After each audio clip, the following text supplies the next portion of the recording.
BNP Paribas Asset Management vous présente Comment choisir un ETF sans fausse note.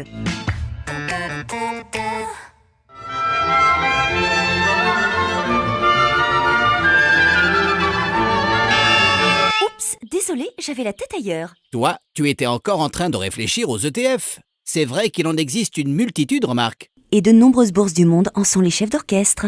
Et qu'il y a à raison. C'est pour ça qu'il faut analyser plusieurs critères pour choisir un ETF. En fait, il y en a 3. Ah oui, un peu comme dans une valse à 3 temps. Alors, c'est quoi ces critères exactement? Le premier est la nature de l'ETF, car il peut impliquer des actifs divers et variés. Il y a des ETF qui reposent sur des actions. Ce sont les plus risqués alors.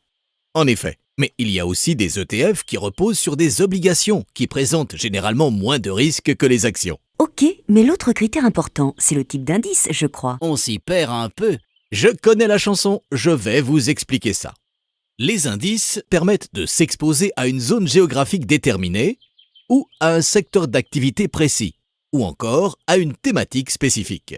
Mais quelle est la différence entre une thématique et un secteur d'activité? Un secteur d'activité, ça peut être l'industrie pharmaceutique ou l'automobile par exemple.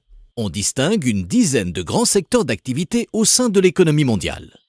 Une thématique est davantage liée aux enjeux économiques d'aujourd'hui et de demain, le développement durable ou les infrastructures par exemple.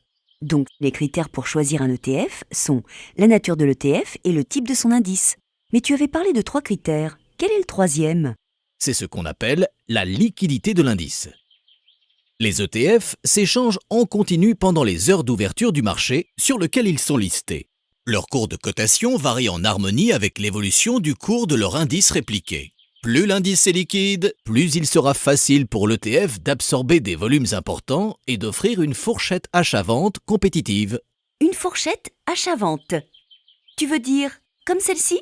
Mais non, voyons. La fourchette achat-vente, c'est la différence entre le prix d'achat et le prix de vente d'un ETF. Maintenant, si vous avez encore des questions, vous trouverez les réponses dans les autres vidéos ETF.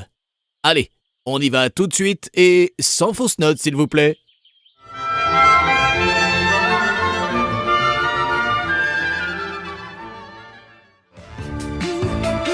Les ETF en vidéo vous sont proposés par BNP Paribas Easy.